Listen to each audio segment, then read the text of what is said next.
Good morning, everybody. Welcome in to Live and Learn. We are live on this Friday, May the 9th. Don't know why I thought it was Wednesday. It is Friday.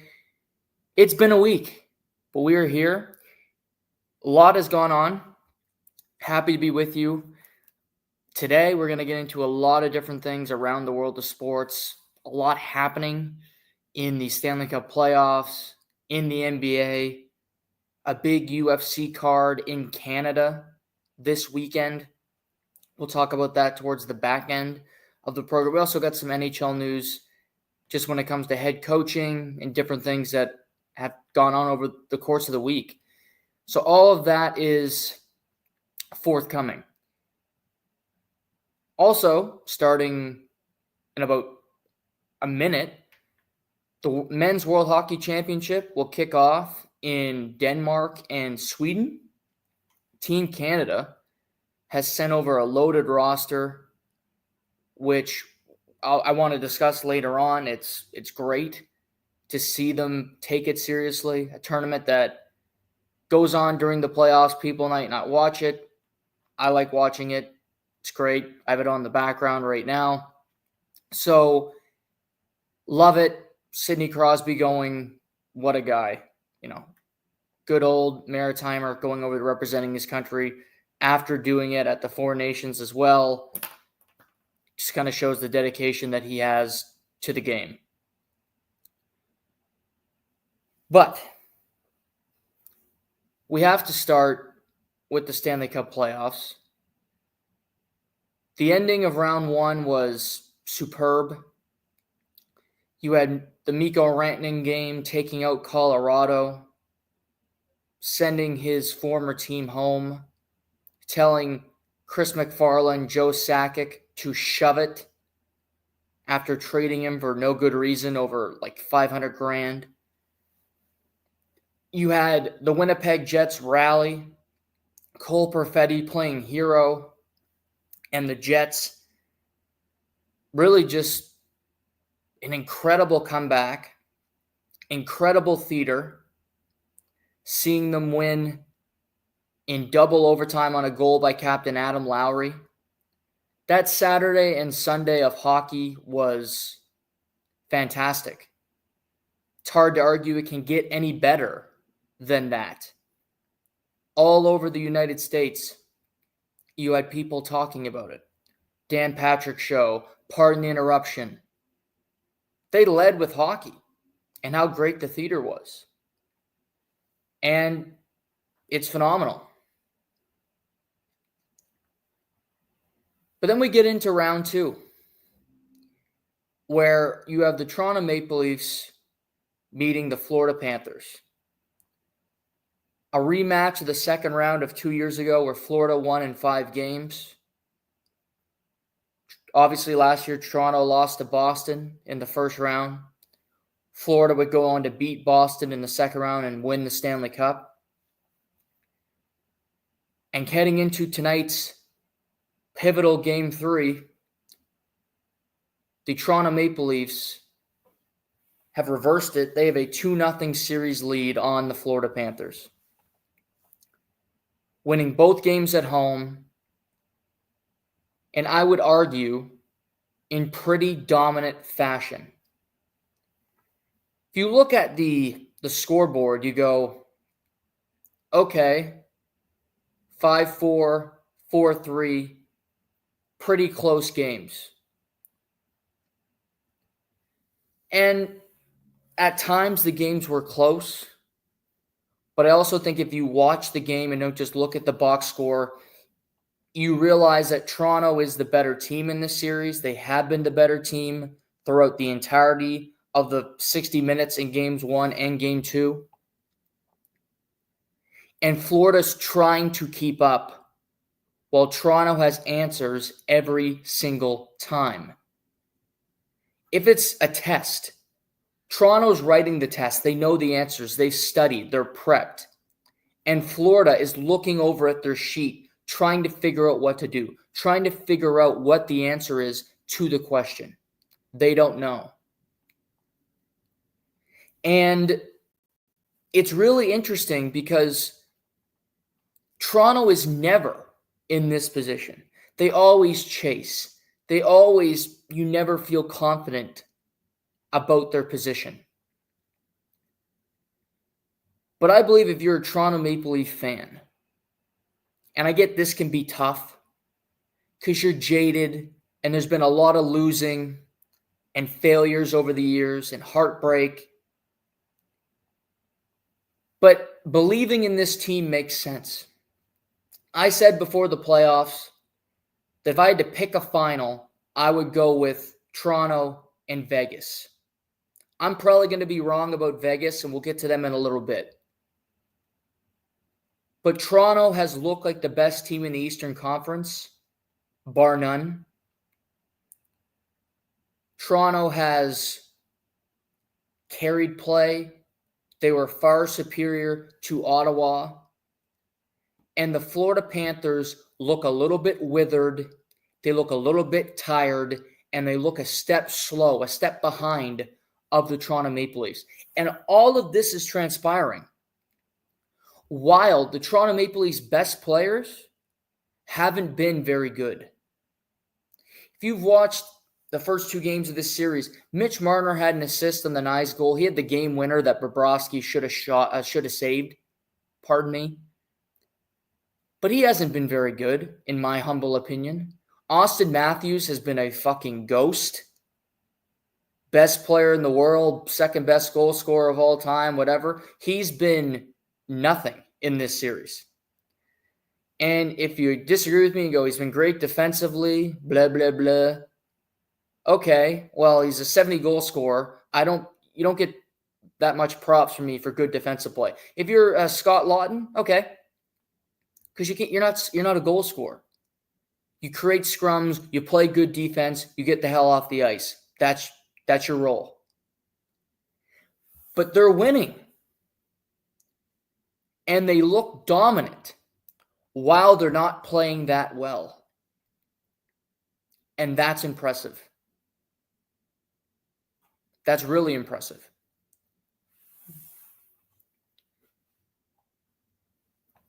Throughout the series, every time Florida scores a goal, Toronto comes back and scores another one. Florida ties at 3-3 in the third period. Toronto scores 40 seconds later, and they hang on for the rest of the game. They get the win. They don't have their number one goaltender because he gets injured. It's okay. We have Joe Wall. We'll make the saves. We'll play good defense in front of him. It's okay. We're not going to panic. It's been calm, been very methodical. They've been ready for every situation. And kudos to them. Because it hasn't always been this way.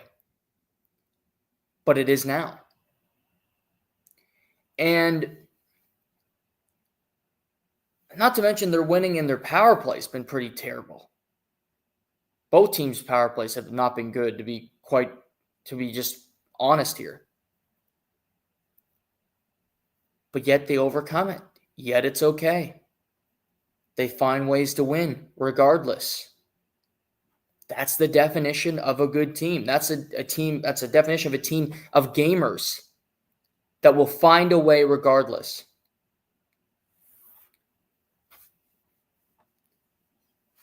William Nylander has been, maligned over the years, including by me, because there's games where he's just outright lazy. He doesn't have a pulse, and you don't know what he's doing out there. He's out for a Sunday skate. But throughout these playoffs, he's been top to bottom their best player. He's a gamer. That line of Tavares, Nylander, Pacioretty has been phenomenal. They're physical. They're hard on pucks. They create turnovers, and they capitalize on their opportunities.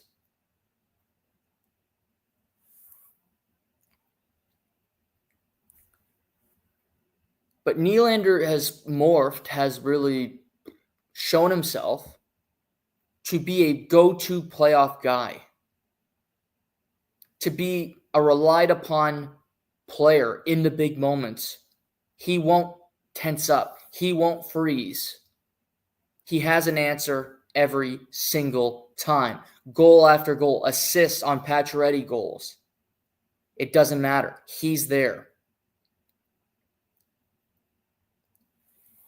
Pacioretty, who was a healthy scratch for little Nicky Robertson, who was injured for close to 3 months, has been phenomenal. This is why you give a guy like him a PTO. This is why you don't give up on him.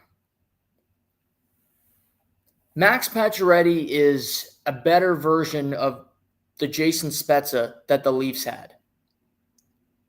He's got more game than Spezza had towards the end. Spezza was a fourth-line center, and that was what he was going to give you. And don't get me wrong, Spezza was great.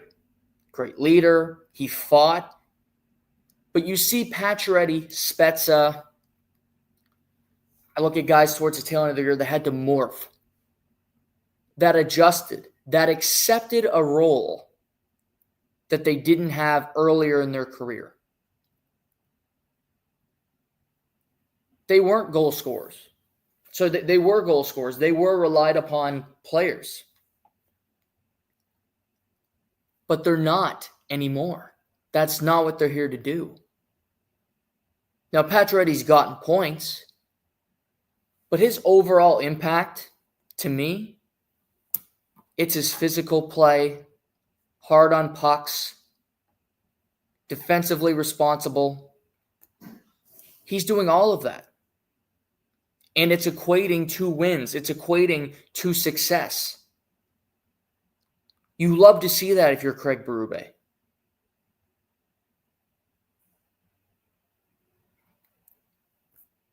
There's a lot of guys who deserve a lot of credit. Tanev's been fantastic. He's just doing his thing. Blocking shots. Good in his own zone. He's always solid. I think the Leafs have a defense core like the Penguins when they won in 2016. They didn't have Chris Letang. But they had just really, Brian Dumoulin, I've talked about, was huge for them.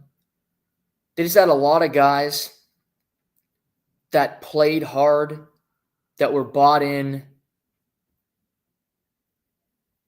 and found a way. Basically. Found a way to make an impact. Played smart. Played hard.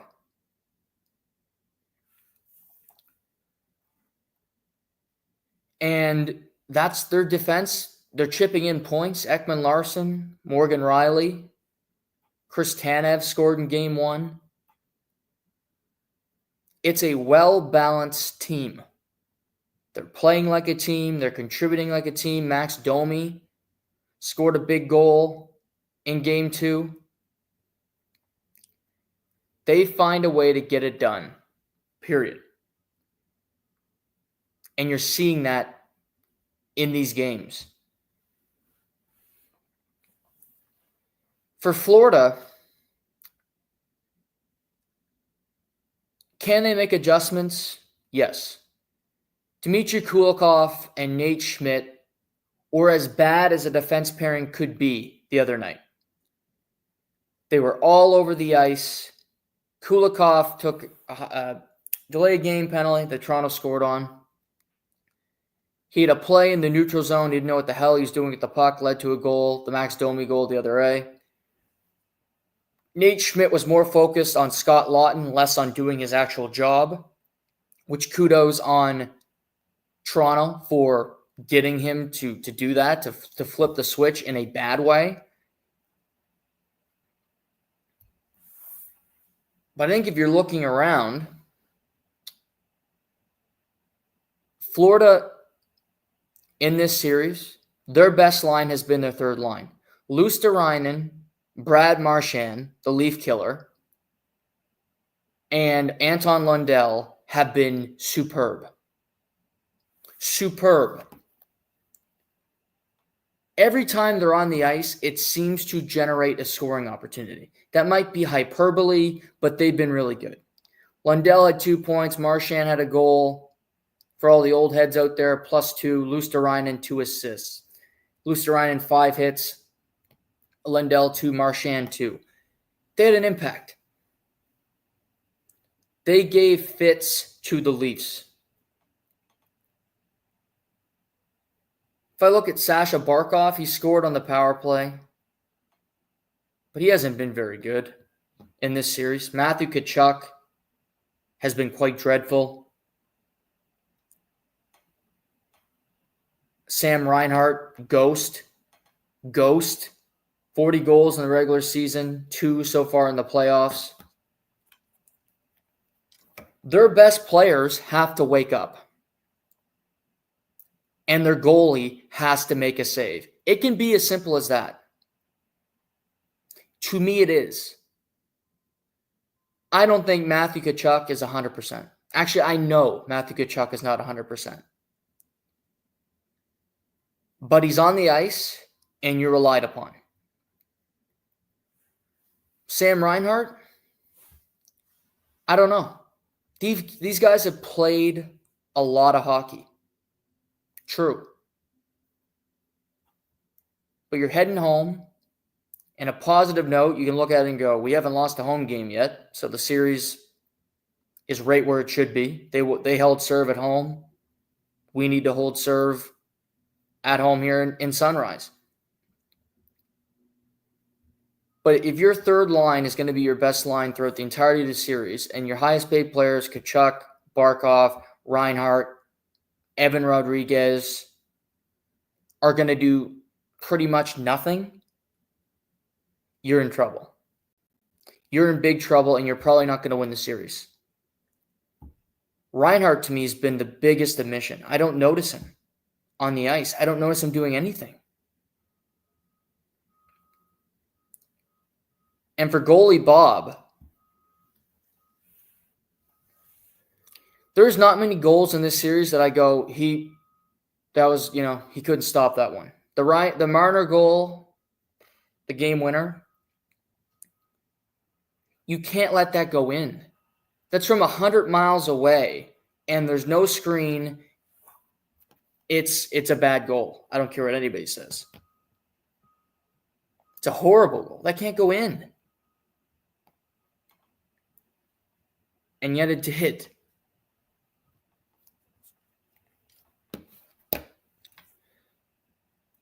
He's won multiple Vezinas. He's a Stanley Cup champion. He can be better. He absolutely can. Is he a better goalie than Joe Woll? Yes.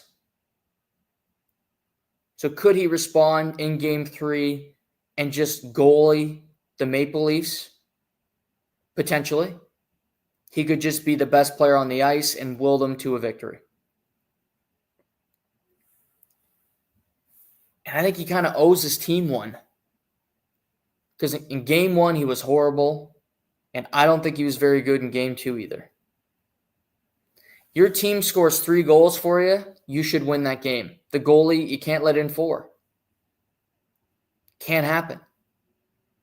Not to mention, on the other end of the ice, Toronto's got a backup goalie in.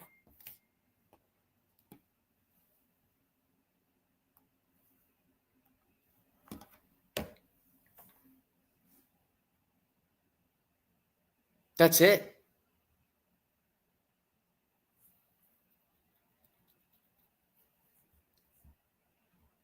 Game 3 tonight. Stolar's not traveling with the team to Florida, so sounds like he's out. I think he's out the remainder of the first round, in all likelihood. And the goalies are pretty close in skill. If Joe Woll goes on a streak, who knows? We may not see Stolar's back in the net again.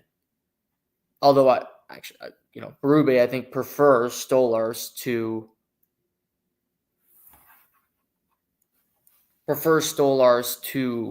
Joe Woll. But we may not see him again. Very much up in the air. I think, obviously, he's got a concussion.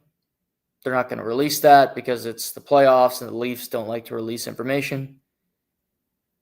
It was fairly obvious.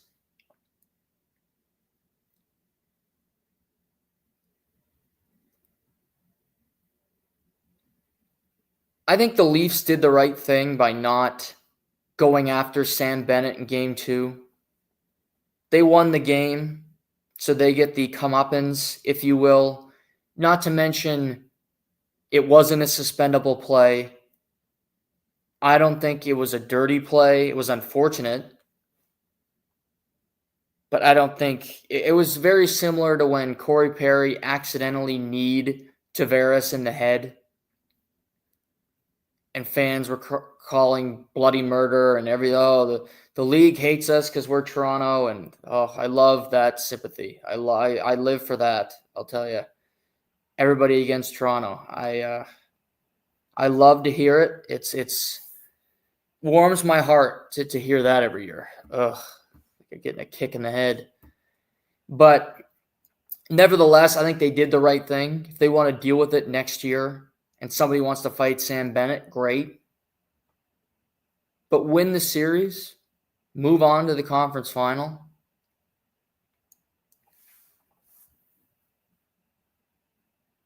I think the Leafs are going to win tonight. I think they're going to win the series. Like I said, I think they're getting to the Stanley Cup final because I think they're better than Carolina and Washington.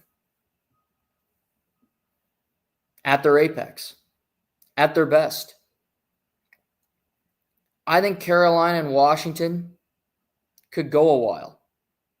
So if I'm Craig Berube, I am challenging my team to end this series now.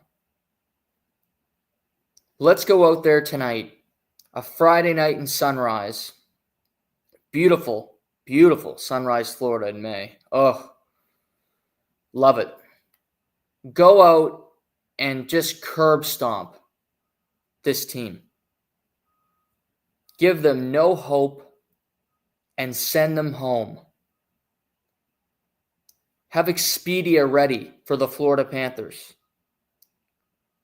Where are they going on vacation when they get eliminated? How many of them are going over the Worlds?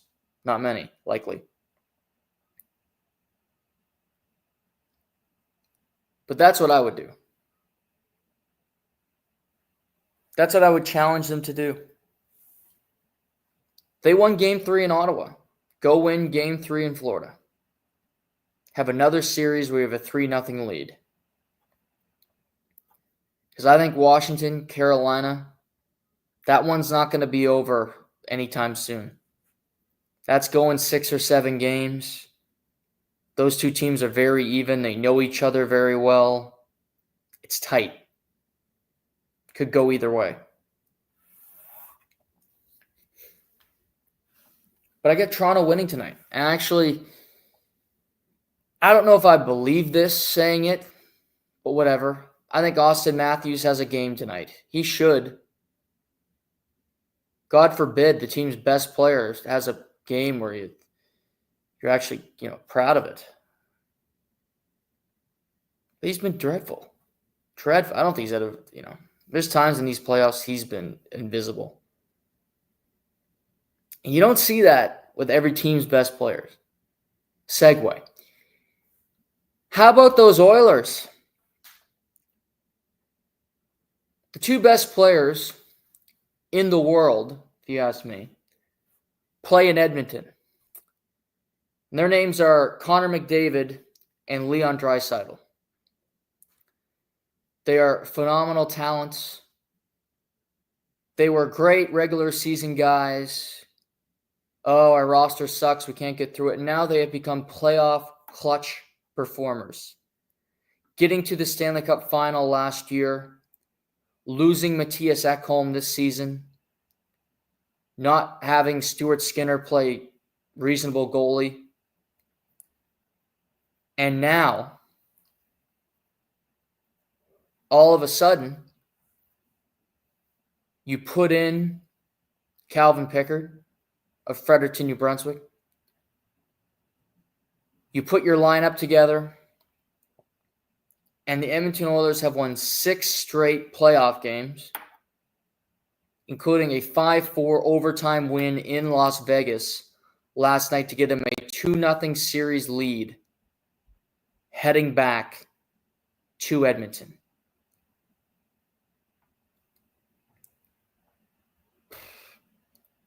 Four straight against LA, and then 2 straight in Vegas. Crazy.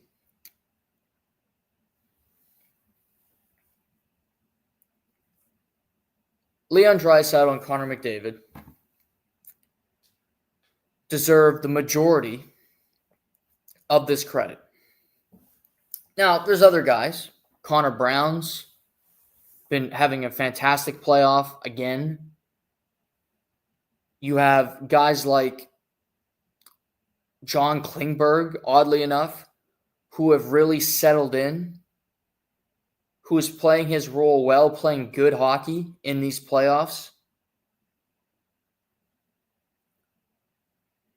And this team believes in itself. This team, Bouchard has settled in. There's times he still drives me nuts. Darnell Nurse can do the same thing. But they know how to win. And that's a skill, if you ask me. They blew a lead last night in the third period. But in overtime, when they needed to find a goal, McDavid completely just takes Eichel off his skates, basically. Goes far side, finds Draisaitl into the empty net. Edmonton wins 5-4.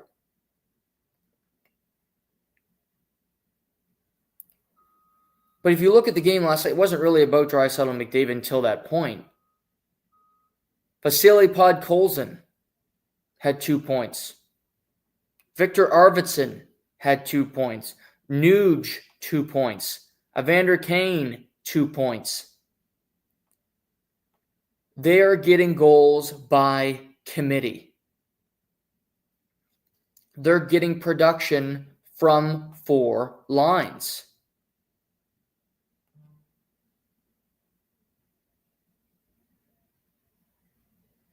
It's incredible.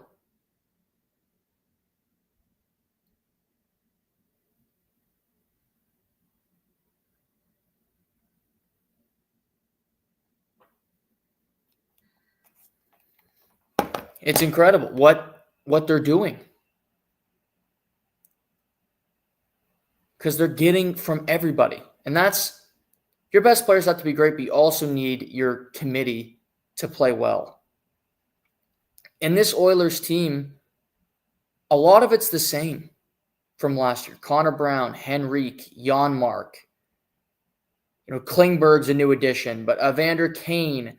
These were all guys that were on the run to the Stanley Cup final last year. So they went through it together. Calvin Pickard played some games. So it's a familiar cast of characters. And I think that helps because they know each other so well. They know how each other play. They didn't do a whole lot at the trade deadline. They brought in Trent Frederick. He's really been a non-factor since coming in. He's one of the few players last night that didn't really have an impact. But when you have the 2 best players and you have a bunch of guys around them that know how to play, that are doing it, quote unquote, the right way, you are in good shape and you're going to win some games. And the thing with the Oilers, they have Calvin Pickard, who is a backup goalie. But the team knows this. They cover for him. And they know they got to score a lot of goals. Scored a lot of goals against LA. A lot of shootouts. 5-4 last night. Pickard was okay.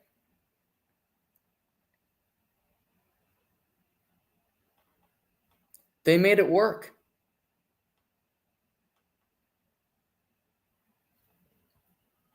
They made it happen. If you go back over last little while for Edmonton, 5-4, 4-2, 6-4, 3-1, 7-4. There's a lot of games there with a lot of goals. But it's okay. They match fire with fire. They are not a good defensive team. Not at all.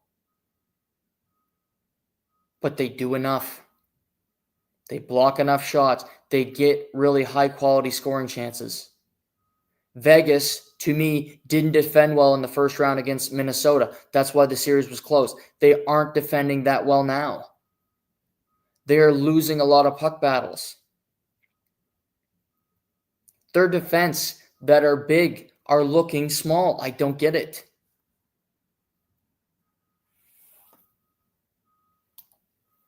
But you see that Edmonton's taking advantage. I think Edmonton's working harder than Vegas. It would have been harder for Jack Eichel to have been better last night. You could tell from the opening puck drop. He was dancing. He was flying. He was so creative with the puck. He had 3 assists. Mark Stone, I think, has been very good in the first 2 games. But outside of that, I look around and I go, they're loose. They're not caring about the puck. And to my first point about the Toronto game with Bobrovsky, if your team can score you 4 goals, you can't let in 5. Period. Can't happen. For Aiden Hill, you need to make a save. You can't allow that to happen.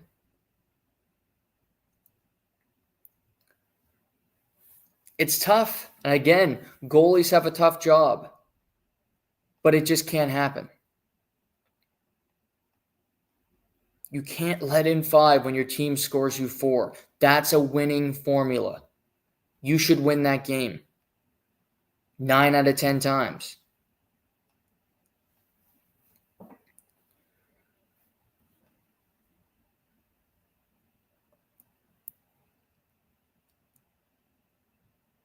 Vegas isn't tough. 0-2 going back to Edmonton. Florida, 0-2, but at least you're going home. You have your home crowd behind you. Maybe you can make a shift, make it a series. We'll see. For Vegas, you have 2 home games. You lose them both. You're going to go back to Edmonton, where that crowd's going to be crazy in the building that's behind me. The 50-50 is going to be out of this world, multi-millions. Get your tickets in now. And they're going to be ready to explode. I don't think many Oilers fans, I don't think many people expected Edmonton to still be playing. I didn't. Didn't expect them to be potentially going back to a conference final. I didn't. But they have figured out a way to win. Figured out a way to have success.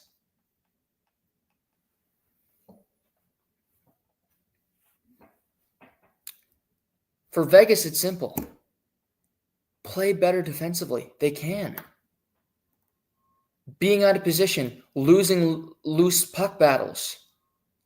Noah Hannafin being caught up ice twice last night that led to 2 goals. Defensive coverage. If a D is going to move up, a forward has to cover. Not rocket science. And yet it seems like rocket science to Vegas. And yes, they complained about the fact that they didn't get a power play in overtime. Should they have gotten one? Probably. Was there a trip? Yeah. But the refs don't want to be the story of the game, and that I appreciate. They didn't want to call it. They let it play on. I respect that. I'd rather have it that way than the ref call that, you score a goal on the power play, and that's how the games decide. I hate that. It becomes a gimmick. It becomes just trash. It's 5-on-5, find a way to score. Edmonton, quite frankly, was better in game 1, and they were better in game 2. That's why they won. Not because they didn't get a call, not because a goalie got ran into, not because there was a nosebleed, because the Oilers drove pace of play. The Oilers capitalized on more opportunities. The Oilers had the puck longer than Vegas. Nothing to do with the refs. When you, after a game, are complaining about an official, or you're bitching about something that can't help your team, that's when you know as a coach you are in deep, deep trouble. Last night to me was Bruce Cassidy screaming out to the world that he's really concerned that they're going to lose this series. Because it's not like, oh, well, yeah, we got to tighten up our defense, or we got to do this. It's, oh, we should have got that power play in overtime. That's over, bro. It's over. They didn't call it. The game's over. Not going to be the same officials, so it doesn't help you. It was Victor Arvidsson. That was a light pull. Should have been one, maybe. But it's over. Move on.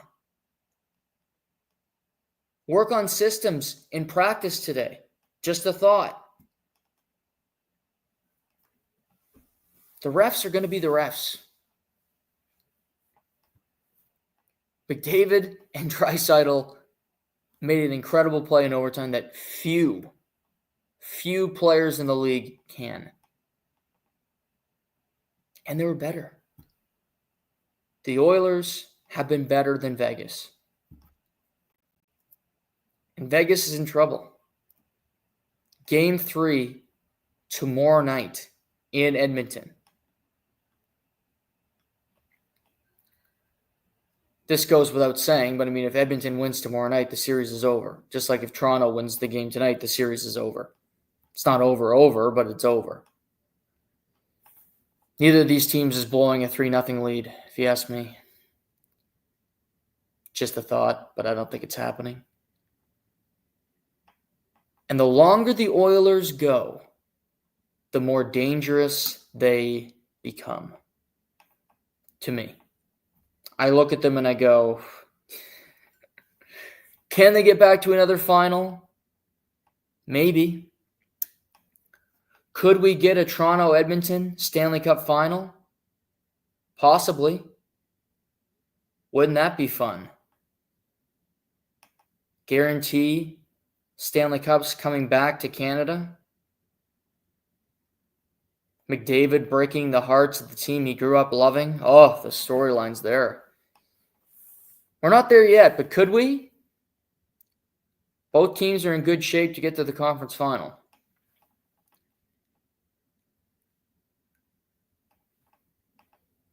I got to get to this.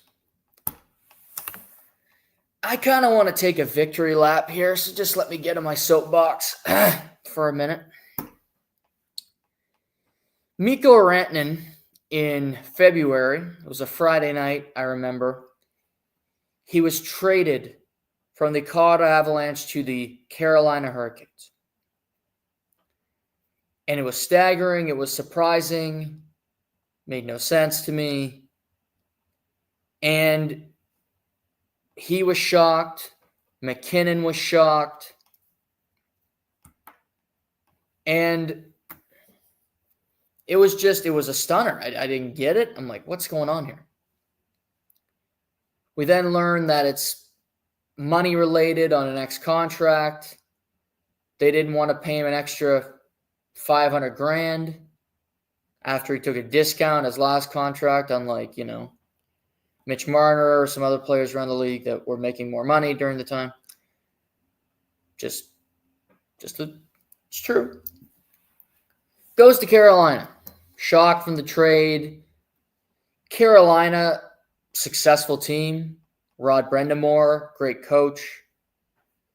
But they play a system I wouldn't say their system is friendly to creative superstar type players. Sebastian Aho is a great player. He's not a superstar. They are hardworking. They are defensively responsible. They are B in your quadrant. They are very formulaic team, the Carolina Hurricanes. And Mikko Rantanen didn't really fit in to that system. And ultimately, he said, I'm not re-signing, and they trade him to Dallas. He gets to Dallas, not great out of the jump, but he's okay, playing better towards the playoffs. And then we get to this point. 7 games against Colorado, 1 game thus far against the Winnipeg Jets. He has 14 points in those 8 games. He has 2 hat tricks, and he has either has scored or assisted on all 12 of Dallas's last goals.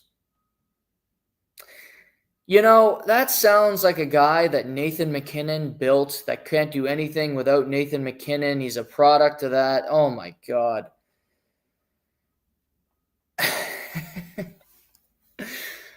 That was what was said by media people who I can't say I respect, but it was said. That, you know, Mikko Rantanen, who's well over a point per game in his playoff career, Stanley Cup champion, this, that, and the third. 8 years, $12 million, way too much, way too many years. Yeah. Sure. He's Dallas's best player. Dallas, a smart organization who rarely does many things wrong. Joe Pavelski, we don't want him in San Jose anymore. We'll take him. He was great for 4 years. Great. Tyler Seguin, let's trade for him. That's been pretty good. Jamie Benn, good captain. Wyatt Johnson, let's take him. I hear he's pretty good. Now teams thinks he might be too small, not productive enough. Oh, good draft pick. Whoa, who could have seen that coming? Maverick Bourque. Oh, good at Valdor. A little small. Let's take him. They drafted Stankoven, who's a good player, playing well for Carolina. I'd rather have Mikko Rantanen than Stankoven or draft picks or whatever else. I love that Mikko Rantanen is just taking a dump over the hockey world because over the stupidity of some saying that McKinnon made him and he was a product of that system. Bunch of malarkey is what it was. He's one of the best players in the world.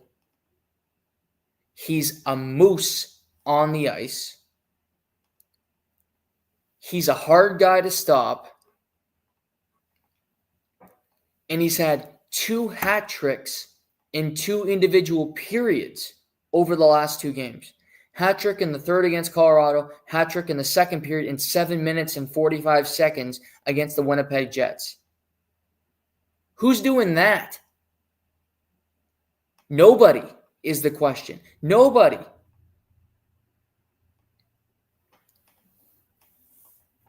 He's phenomenal. And then Joe Sakic in his exit interview says, yeah, we can't pay that 3 guys that much money and expect to win. Okay. Well, you didn't do it, and you still didn't win. You didn't go that route, and you still lost.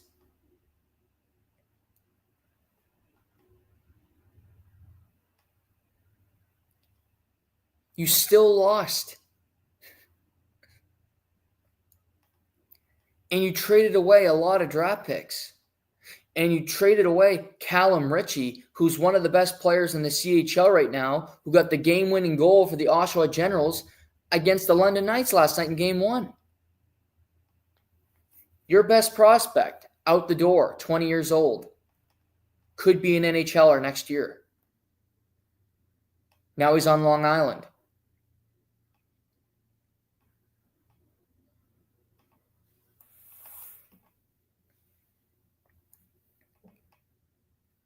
So where do you go from here?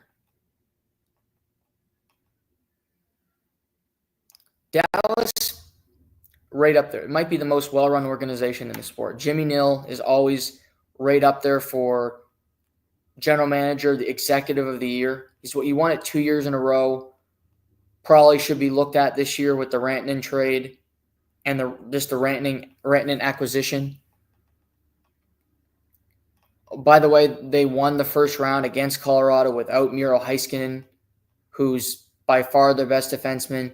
They won without Jason Robertson throughout the entirety of the first round, which Nathan Mackinnon pointed out in his exit press.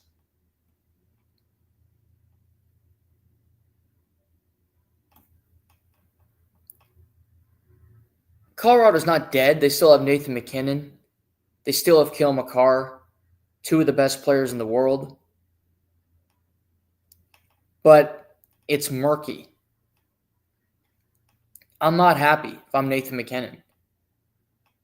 Because you traded away my best running mate. The Batman to my Batman. It's not Batman and Robin. Rantanen's pretty damn good, as you can see. And Martin Necas, good player. I like Marty Necas. He's not Mikko Rantanen. Charlie Coyle, good, not great player. Inconsistent. Boston wanted to get rid of him. Boston really wanted to get rid of him. He makes a lot of dough and doesn't produce all that much, if we're being honest.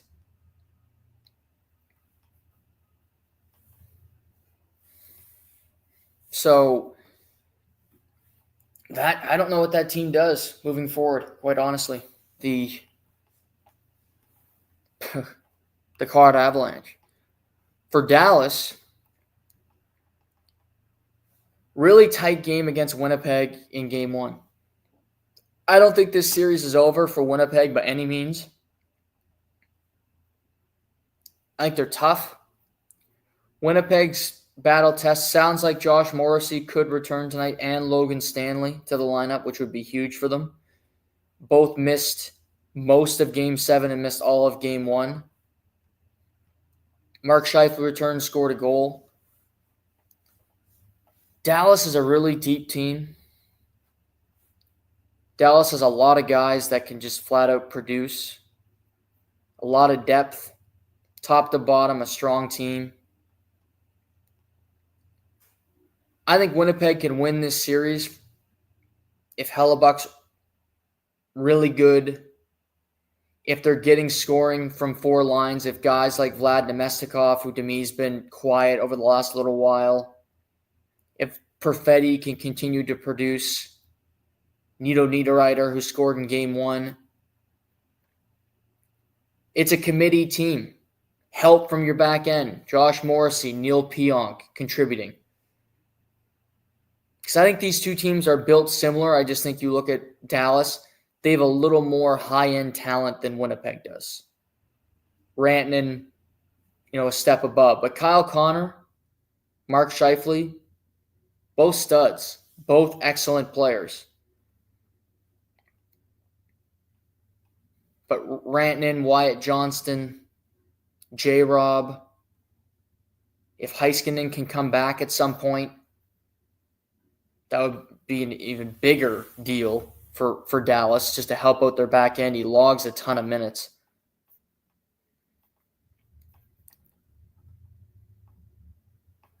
I think it's going back to Dallas with the split. I think Winnipeg wins tonight at home. They're a good home team. That was their first loss on home ice in the playoffs thus far. Not only they need to win that game, they need to win tonight. You can't go back to Dallas 0-2, if you ask me, against that team. They're too good. They're too good, and I don't think they're going to slip up that much. Peter DeBoer, experienced coach, knows what he's doing. That team's been to a conference final last year. We could see Dallas-Edmonton rematch of last year's conference final. which if you said that beginning of the year, you wouldn't be that surprised. That's what I had. I had Edmonton and Dallas. I think Dallas is playing better at this point. But you never know.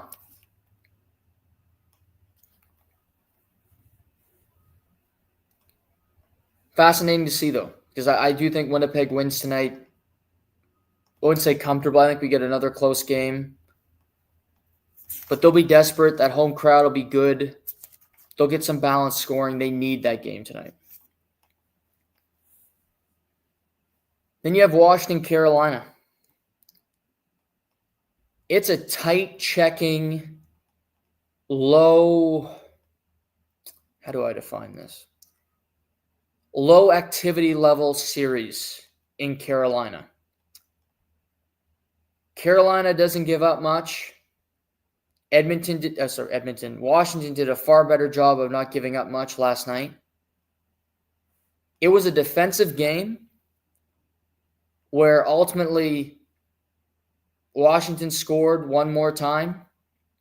They capitalized on a power play early in the third period, a goal by John Carlson. And that was kind of the difference. I think if you watch the game, you know who really played well for either team. The guy who stood out the most, Tom Wilson, was phenomenal last night for Washington. I thought he was their best player, and I thought he was the best player on the ice. He blocked 3 shots. He had 4 hits. He got the empty net goal. He was everywhere. So good defensively in his own zone, back checking, being in the right place at the right time. And that's what the game was about. It wasn't about, okay, let's see who can score as many goals back and forth. Carolina's not going to play that game because they're going to lose that game most times. I think Washington would be okay with it. But till about the 10-minute mark of the second period, Carolina had dominated all of game 1 and all of game 2. But Washington started to be a little more physical, started to their defense to gap up a little bit, to take away ice, to make the game even smaller into a box, and they used their size, their physicality to get to areas that they had to. And again, 5-on-5, not a whole lot of creation. Connor McMichael scores a beauty of a goal, and he's developing into a great player. A beauty of a goal on a broken play after a puck hits Shane Gostisbehere's face, and he goes down the other end basically on a breakaway, and he goes shelf on a beauty of a goal. Other than that, it's just who can break through this chum, who can get a power play, and who can capitalize on it. Both teams did. Gostisbehere on the power play in the third, Carlson on the power play earlier in the third period. But it was Connor McMichael. That goal ultimately was enough. Logan Thompson, Freddie Anderson have both been good. I don't think Freddie Anderson's had to be great because the team's playing so well in front of him. He had, I think, 17 shots in game 1. Total. And that game went into overtime. 17 shots. He was quiet. He was coming back from injury. Great game to come back. But again, as I talked about at the beginning with the Toronto series, I think this series is going a while. It's going 6 or 7. These teams are so close. They're so even. I don't think we see a huge blowout in this series unless a goalie's just completely off their rocker. But they know what they're doing. They're kind of steady in who they are and what they're about. And I see a very tight checking series. Low scoring. It can look boring at times. I appreciate it. It's different. Different from the Edmonton series, no doubt about it. Doesn't mean it's not entertaining. Doesn't mean that it doesn't have its merit. I like it. Because it's different. Because it's so tough to get to scoring areas. That has its own appeal in and of itself, to me. But again, I love hockey. I'll watch. I was flipping back and forth last night between games. I was watching Oshawa and London in that series. Memorial Cup starts in a couple weeks in Rimouski. We know 2 teams already going. Rimouski Oceanic and the Moncton Wildcats. Wildcats swept Ranaranda in the conference final. Rimouski went 7 games with the Shawinigan Cataracts. Tight series. Ends up going double overtime game 7, Winnipeg style. And former St. John Sea Dogs captain, former captain of Latvia at the World Juniors, Eric Smateko, scores the overtime winner. And Rimouski, and this is rare, a host team is in the final of their league. You see a lot of these host teams go out early in the playoffs. Maybe it's from lack of motivation. Maybe it's because they know they don't have to go through the grind. Like the Saginaw Spirit lost in the first round last year. But then they got to the Memorial Cup. They won. They beat London in the final. And they won the Memorial Cup. Rimouski is trying to do it all. Win their league. They're 4 games away from doing that. Series starts tomorrow afternoon in Moncton. And then also go 1 up on it and go, we're going to win the Memorial Cup. We're going to win the Q and win the Memorial Cup in the same year. It's rare that this happens. But we know those 2 teams are going. Moncton has been dominant. They've lost 1 playoff game so far under first-year head coach Gardner McDougall. And again, this series, it'll be entertaining. I hope to get to Game 5. I'm planning on it right now. But it doesn't really matter who wins it. Just pride. But both teams guaranteed to go to the Memorial Cup. In the OHL, you have the Oshawa Generals playing the London Knights. Prior to last night, London had lost 1 game throughout the playoffs. 1. Similar to Moncton's story, dominant. Dale Hunter's team were in the Memorial Cup final last year. A lot of returning players from that team. Easton Cowan, Landon Sim, who just signed an NHL deal with the Toronto Maple Leafs recently. Kasper Halttunen, who played for Finland at the World Junior Hockey Championships. Oliver Bonk, Radek Bonk's son. They got a squad. But then you have the Oshawa Generals, who are here in a crazy way. They were down 0-3 in a series. Came back from 0-3 down to win it. They swept their conference final series. And they are led by Miramichi, New Brunswick, a former guest on this program, Brad Malone, head coach of Oshawa, was the assistant coach to start the year, retired from hockey last year. They fired their head coach in November. He took over, and he's got them in this position. Now, they have a great team also. You look at them, Bennett Seneca, who was the 3rd overall pick in last year's draft, plays for Oshawa. Andrew Gibson, Detroit Red Wings 2nd-round pick, was on Team Canada, is on this team. He had 2 goals last night. Callum Ritchie, who I mentioned, who was a former prospect with Colorado, had the game-winning goal last night. So they got a squad. They win Game 1 on the road in London. Fantastic theater. And then in the Western Hockey League, who never wins the Memorial Cup, and yes, that's a shot, you have the Medicine Hat Tigers playing the Spokane Chiefs. Medicine Hat has the 17-year-old phenom, Gavin McKenna. Points in 53 straight games. Medicine Hat hasn't played in almost 2 weeks because they've swept the conference final. They've lost one game all playoffs long. McKenna leads the CHL in points in the playoffs by any player. He's something else. They play tonight on TSN. You saw him a little bit at the World Juniors, but they didn't play him that much because they were stupid. But he's a heck of a talent.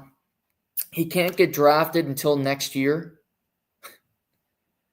So he's going to be at the World Juniors again next year in the Twin Cities in Minnesota. And I'm sure he'll want to win the Memorial Cup this year and then win the Memorial Cup again next year. Now they got Spokane, who's a tough team, no gimme. But I think, and we'll update this as we go, I think we're going to get Moncton Rimouski, we know that. In the O, despite London losing last night, I do think they'll beat Oshawa. So I think London will get back to the second straight year. And I think we're getting Medicine Hat. I'll tell you, TSN, who has the ratings for the Memorial Cup, wants Medicine Hat so you can see Gavin McKenna. Simple as that. You want to see this kid play. He's something special. He does something creative, something you've never seen on the ice every time he plays. So he's a lot of fun. But yeah, and all those games are on TSN because I watched the Oshawa London game last night, and good watch, good hockey.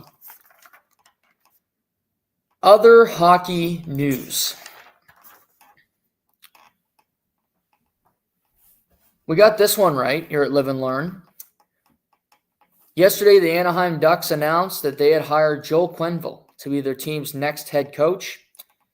This is Joel Quenneville's first job since 2021 when he had to step down as head coach of the Florida Panthers.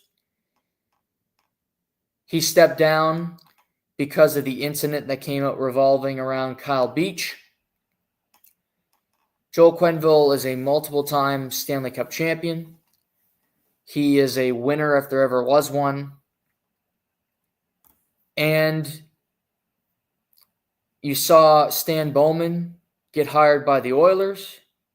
Joel Quenneville now takes a job with Anaheim. Couple of things. I think it's an incredibly smart hire by Anaheim. They had gone for first-time head coaches a lot recently. Their last head coach was Greg Cronin, who did okay.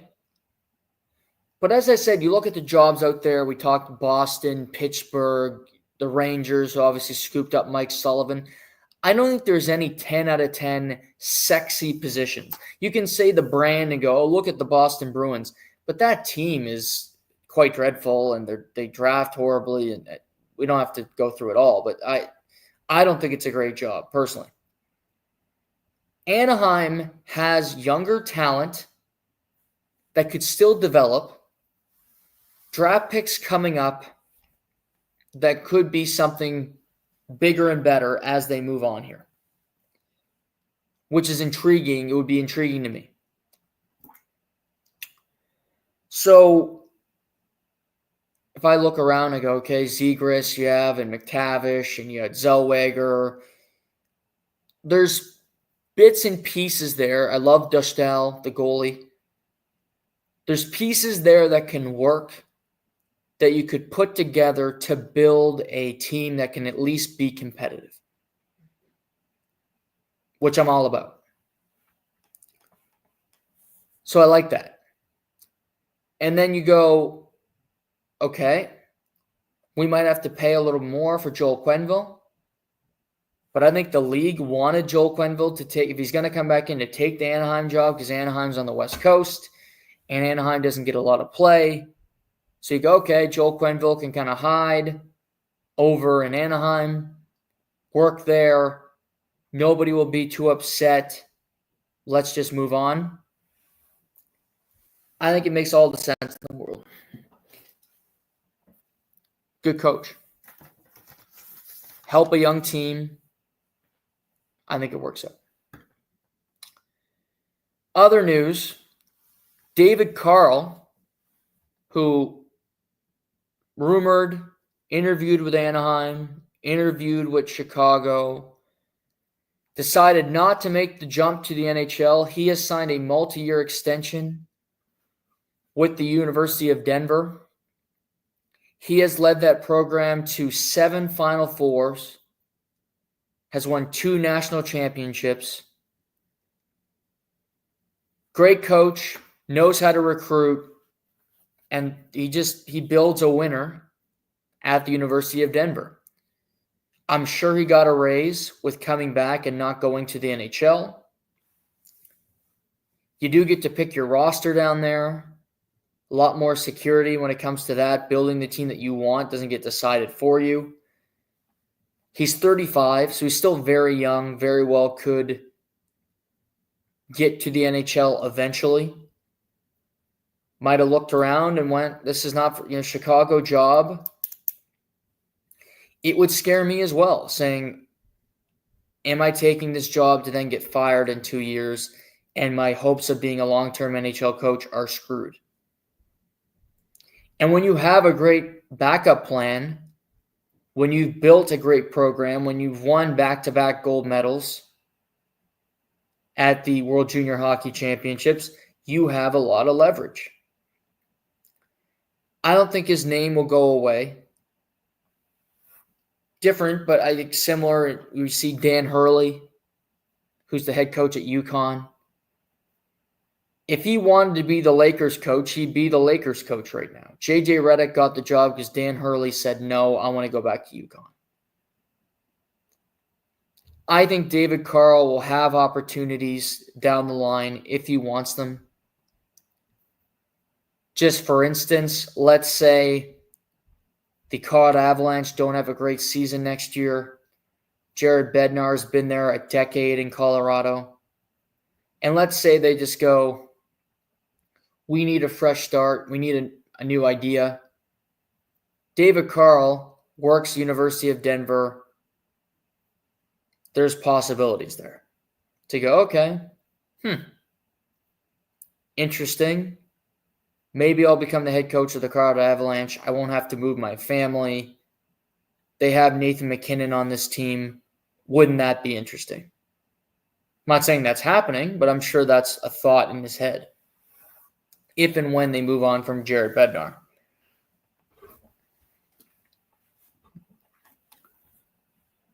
But he's staying.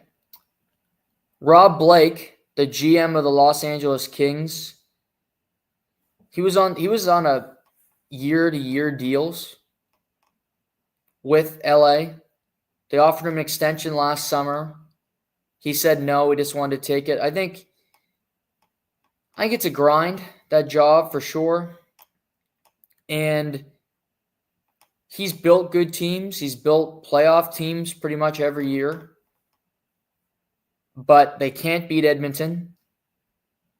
I think the team and Rob Blake kind of looked at it and went, okay, this is best for both parties.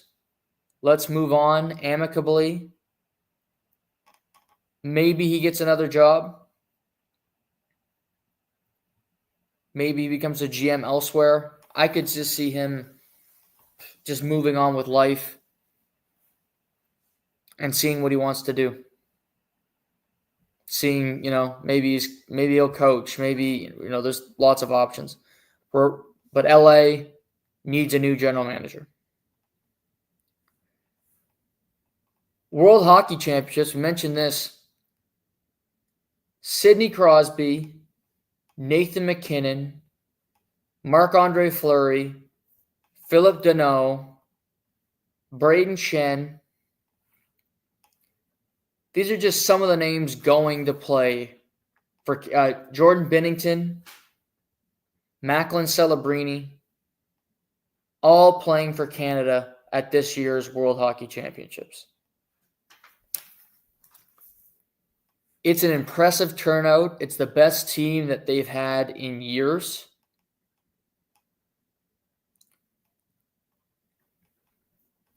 I think it's twofold. Olympics are on the horizon. Next February in Italy, Winter Olympics. I think people want to put their name into the hat. I think people want to show that they are there for Team Canada. Nick Suzuki not going. Interesting to me. Jordan Binnington, who was just in a 7-game double overtime, played at the Four Nations, a lot of hockey this year, going over to play for Canada alongside Crosby and all of these guys.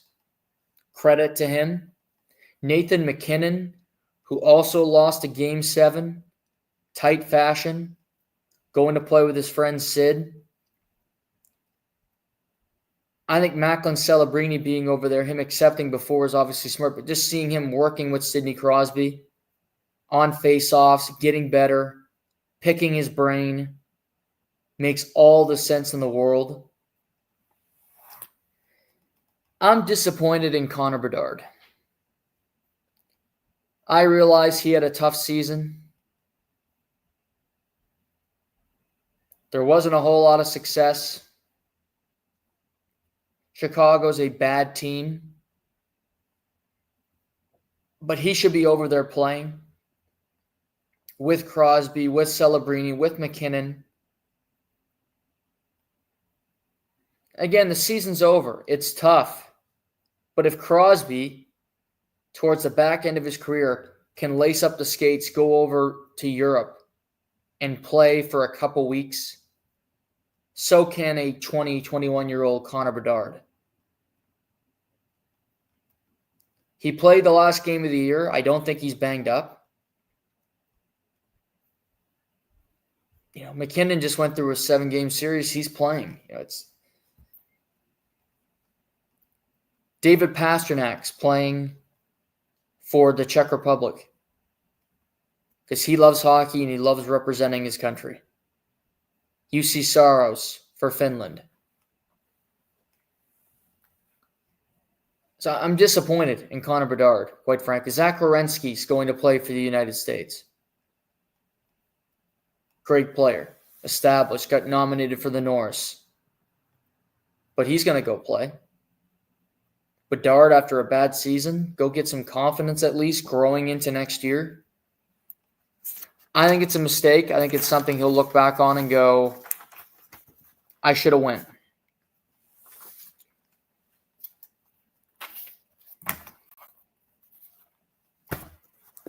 Sunday show, we'll talk some NBA because the NBA's been fantastic. Some games lately. The Knicks 2-up on the Celtics. 2 20-point comebacks. If you can believe it, the Knickerbockers. Spike Lee and them boys winning games. Poor my buddy Seamus. At least the Leafs are winning. Because God, the Celtics. Woof. Game 3 tomorrow afternoon at the Garden. A 3:30 local tip. That's got to be a night game. What's up with that? Ugh. I hate that. 3:30 in for the Knicks. I want to see the Garden late night, people with some drinks and them just going crazy. Not 3:30 in the afternoon. Anyway, that's junk. You also have the Indiana Pacers up 2-0. Game 3 tonight in Indiana.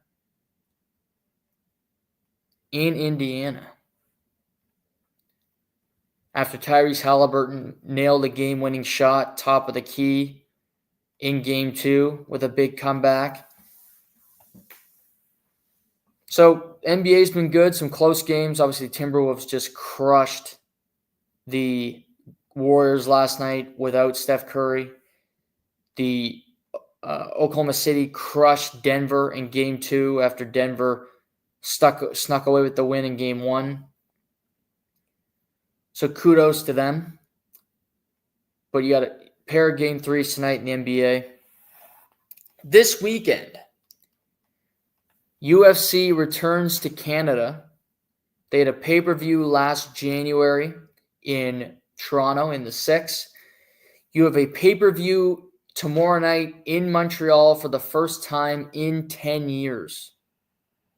10 years, which is crazy because you have one of the biggest talents in the UFC. I think he's the best ever, George St. Pierre, who, from Montreal. He's going to be in the corner of Amin Zahabi, who's fighting the King of Rio, Jose Aldo, in a featured fight on this card. You got a lot of interesting fights on this card. The Aldo Zahabi fight originally was supposed to be 135 pounds. It's now a 145 pound fight at bantamweight because Aldo couldn't make the weight. So a shakeup there.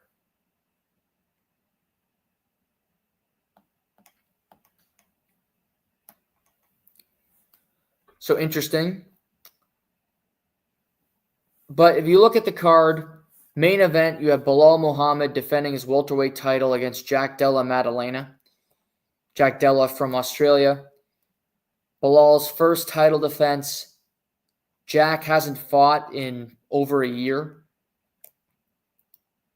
Bilal minus 188, Jack plus 146. Bilal gets a lot of crap because he doesn't finish fights, a lot of decisions. But he's a really good wrestler. He's tactically strong, smart in the cage. I think we see a close fight. I think Jack does better than most anticipate him doing. But I think this is another 5-round fight where Bilal just kind of wears on you. He's always in your face. I don't think he wins every round, but I have Bilal retaining their welterweight title, say 4-1 tomorrow night. So I like Bilal Muhammad minus 188 as the favorite. Co-main event, you have the legend Valentina Shevchenko defending her flyweight title against Manon Fiorot. Shevchenko, who won the belt back in September at Noche UFC, is an underdog as a champion going into this fight. Plus 118. Fiorot, a kickboxer boxing background from France, is a minus 150 favorite. Shevchenko, her last 3 fights have been against Alexa Grasso, who's also on this card. We'll get to that, where they had their trilogy. Shevchenko has never lost as a betting underdog in her UFC career. Fiorot hasn't fought in over a year as well. It's been a minute. It's been a minute for her waiting for this opportunity. Shevchenko's good on the feet. She can beat you on the ground if she gets you there. Fiorot's really tough. Fiorot's beaten some really good performers like Macy Barber, some of these great names. But I like Valentina. She's been in these fights. She knows what she's doing. She's a good striker. I like Shevchenko to be 4-0 as a betting underdog. I like her plus 118 to retain her title and to set up a fight with Zhang Weili later in the year in just a mega fight, with Weili trying to become a double champ. Mention Jose Aldo, Amin Zahabi. Jose Aldo still fighting, 38 years old, was retired, came out of retirement. I'm glad he's not. This fight's supposed to be at 135. That's a big cut for him at his age. Zahabi, he's an up-and-coming prospect, but he's 35. His brother is a UFC fighter. He was his coach for most of his career, and now he's getting his shot. This is Zahabi's biggest fight of his life. He's fighting in Canada, in Montreal, his hometown, against Jose Aldo, a legend, a former champion at bantamweight. So what a bigger opportunity than this, to enter the rankings to prove to everybody that you are a threat, that he could be a guy towards the back of his career, like a Glover Teixeira, to go, okay, I'm going to become a champion, maybe pushing 40. Aldo's ranked 13th, I believe, so Zahabi would enter the rankings for the first time in his career. Aldo's so tough because he never gets taken down. His takedown defense is phenomenal, but Zahabi's boxing is quite elite. His last fight, he showed more than he ever has. His boxing was so on point. Again, I'm not just going to pick Canadians with home cooking, but I think Zahabi can beat Jose Aldo at this point of his career. I like Zahabi plus 168 to beat the King of Rio in Montreal in his hometown. Canadians get a win. I do think Canadians will have a good night, by the way. Fourth fight in the main card, Alexa Grasso against Natalia Silva. Grasso got hurt training. She broke her leg, so she's been out for a little bit. She gets Natalia Silva, who's 5-0 in the UFC. Really talented. I think they like her a lot. Big prospect coming over from Brazil. Grasso, a former champion and underdog. I think it makes sense. Silva's striking is so good. Powerful shots. I like Silva to get the win. Biggest win of her career. Throw herself into the mix at 125 pounds. Silva via decision. Other fights on the card were Canadians that I like. Mike Malott, Charles Radke. Malott minus 205, slight favorite. I think he wins. I think he gets a finish against Charles Radke. Jessica Andrade, former champion, fighting Jasmine Jasudavicius. Jasmine's one of the most active fighters in the UFC, period. She's always fighting. This is her fourth fight in the last 11 months for Jasmine. She's on a heck of a run. She's phenomenal, great jiu-jitsu, strong. If she can get this fight to the mat, she's going to win it. And again, she's kind of a late bloomer as well. She's 36. 36, but really coming on, has entered the rankings. She gets Jessica Andrade, who is number 7 in the world at this point. Since January of last year, she's fought 4 times, and she's gotten 3 wins via finish. She last fought in February in Saudi Arabia. So a quick turnaround for her fighting on home soil. She's a minus 310. I like Jasmine to win, continue to rise up the rankings, continue to show people she is that good. Jasmine defeats Jessica Andrade. Big win for her. It's a solid card. It's not elite, but you got some Canadian flair. You have 2 title fights. You get Jose Aldo. It's in Montreal. UFC 315. I'll be watching it. I'll be enjoying it tomorrow night. Podcast will return on Sunday morning around this time to talk about the games from the weekend. We'll recap UFC 315, get into a number of different things. So that's coming up on Sunday morning. Until then, have a great weekend, everybody. Take care. I'm your host, Noah Warren, and this is the Live and Learn podcast.